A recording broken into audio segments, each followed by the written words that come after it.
Hey everyone, welcome back to this week's edition of the Maconi Setup Shop A-Fix Tutorials. This week we are looking at one of my all-time favorite racetracks, the Auto Club Speedway, so strap in and let's get to it. Quite a few things to go over in this video. First and foremost, always we'll start with the shifting. Shifting is an option. I personally don't think you're going to be shifting until probably 15 to 20 laps in is probably when you'll need to start shifting, but I think that's if you're running the bottom in 1 and 2. Me personally, I've been a lot faster leaving it in 5th because I don't have to worry about wheel spin. I feel like I can be a little more aggressive with the throttle.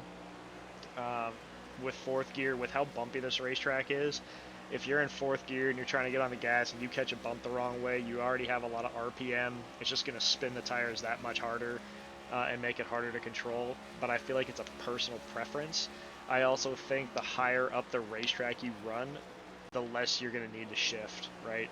I think my laps 5 and 6, I believe, was me shifting, and I was actually faster without shifting. But again, it's early in the run. I do think with how the speed is going to fall off, shifting is going to be an option, but I also feel like at that point in the run, you're just going to want to move up the racetrack anyway. If you can take care of your stuff, the bottom in 3 and 4 is so good. I'll try to explain to you guys how to get around there like I do. It's what I've done for years, and it's the most aggressive that I can be entering a corner, and it's the most rewarding.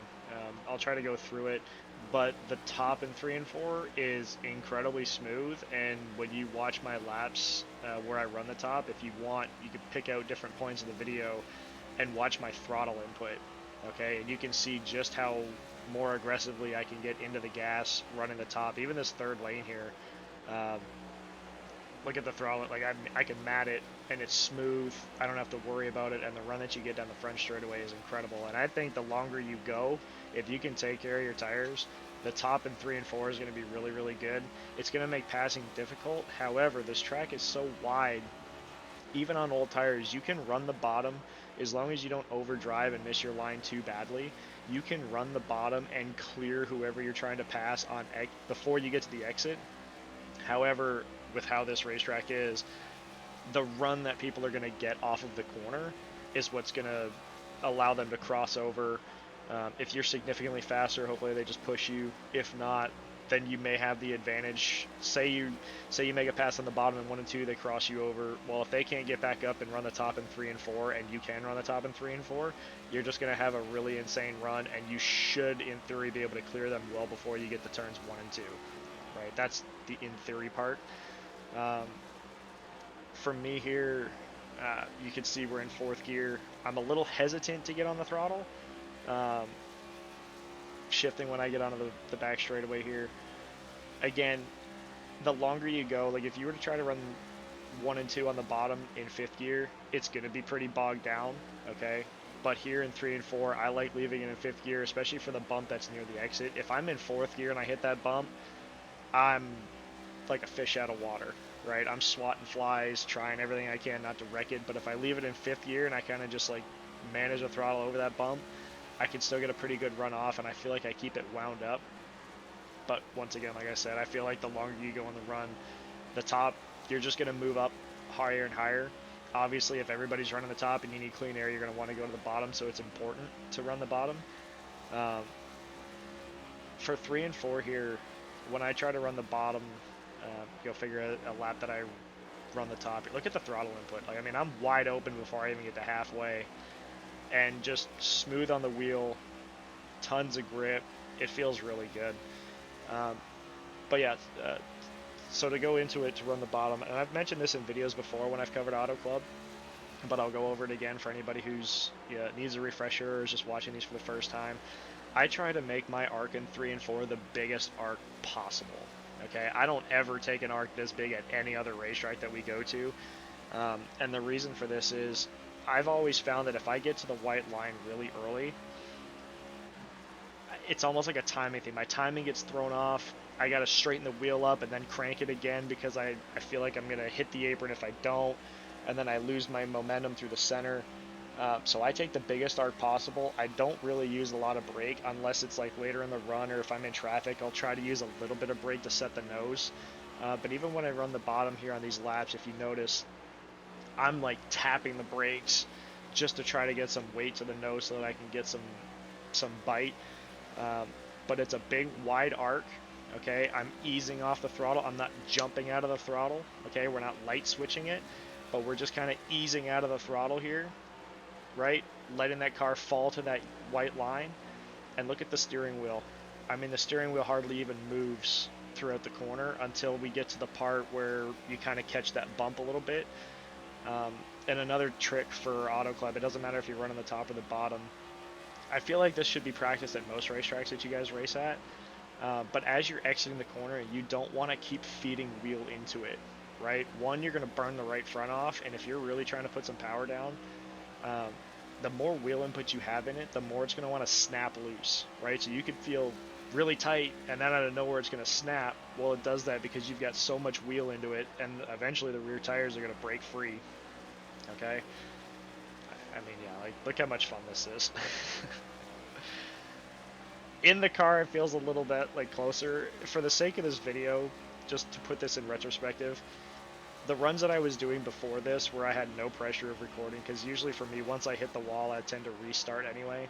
But when there's no pressure, I could throw it into 3 and 4 pretty hard, use a little bit of brake, and just keep it like paper, like a paper width off the wall, mat the gas, and it's just hooked up. But for the sake of this video, I kind of baby it just a little bit because I don't want to hit the wall or have anything happen.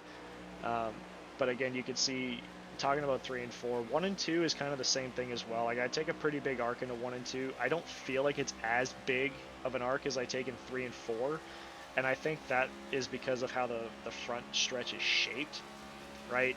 It's a D shape, so you've got more room to arc out in 1 and 2.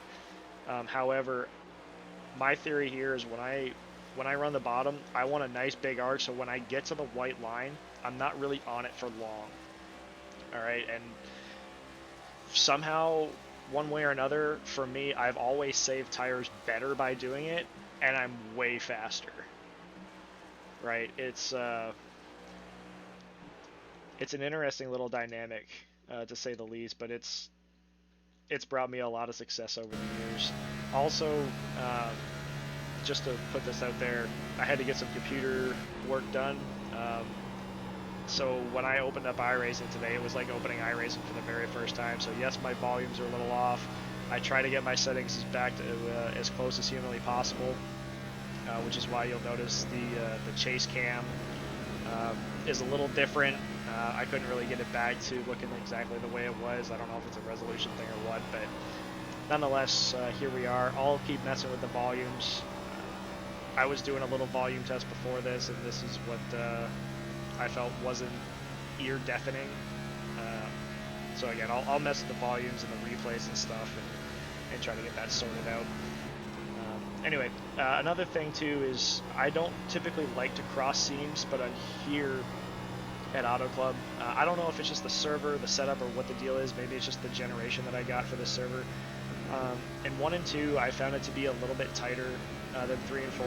So when I'm trying to run the top or where even the middle or whatever, I try my best not to cross seams. Okay. However, in 1 and 2, it's almost like a diamond. If you try to enter on the wall in 1 and 2 and just ride it out, you're going to be so tight, or just give up a ton of speed through the center so that you don't hit the wall. So on 1 and 2, I think it's better to enter a lane lower. If you want to let it drift up, that's great. However, I've always found with this, I'll say the more recent track update, I call it the Band-Aid, but this more recent track update, I find that one lane off the wall at Auto Club, especially in 1 and 2, is better anyway than running right up against the wall. This is the very first time that I've been able to run laps at Auto Club where I could just go to the fence in 3 and 4 and rip it. To me, it never used to be like that. It used to be a lane off, which is what I was practicing earlier, and then it was kind of like a to heck with it, tried it, and there was a ton of grip up there. So just keep that in mind.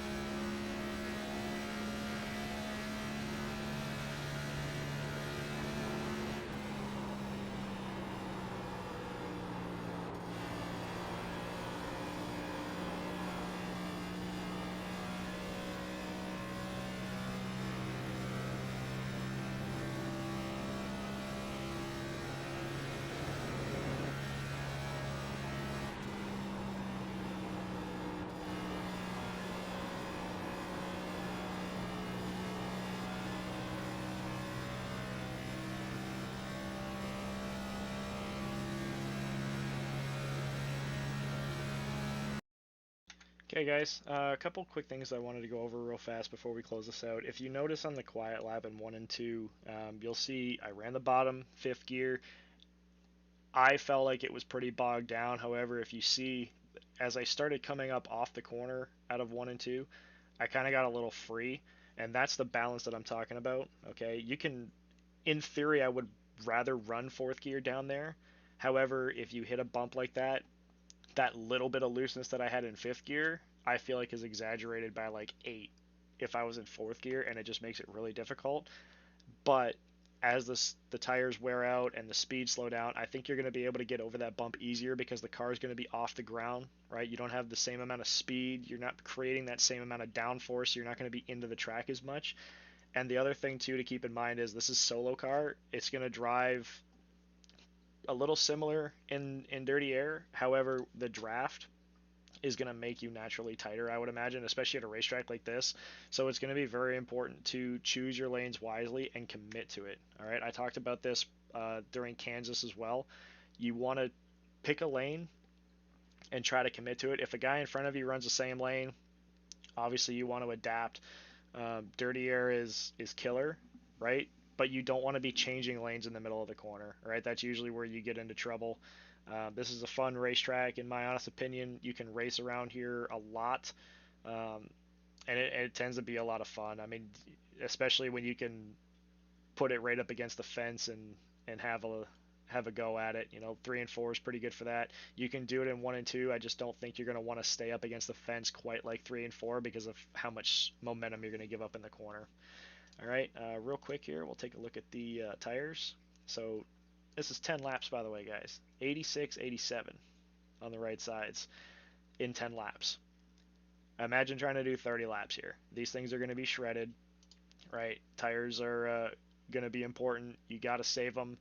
Um, and yeah, that's basically the name of the game. Everywhere is saving tires, but it's really important here. Again, I think the higher up the racetrack you run, the better you should be able to save your tires.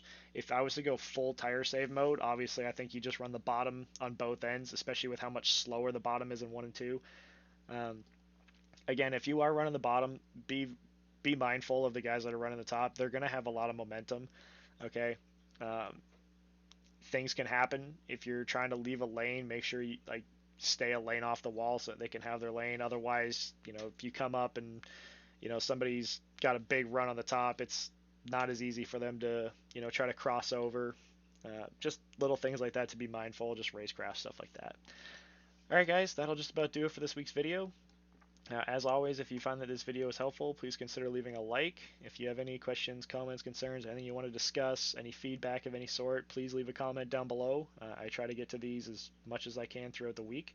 I didn't have my computer Thursday or Friday, so didn't really get to check YouTube as much, but I always try to go through them as much as I can. So don't hesitate. Please feel free to leave a comment down below and discuss anything you'd like. Helps me, try to help you, all that fun stuff.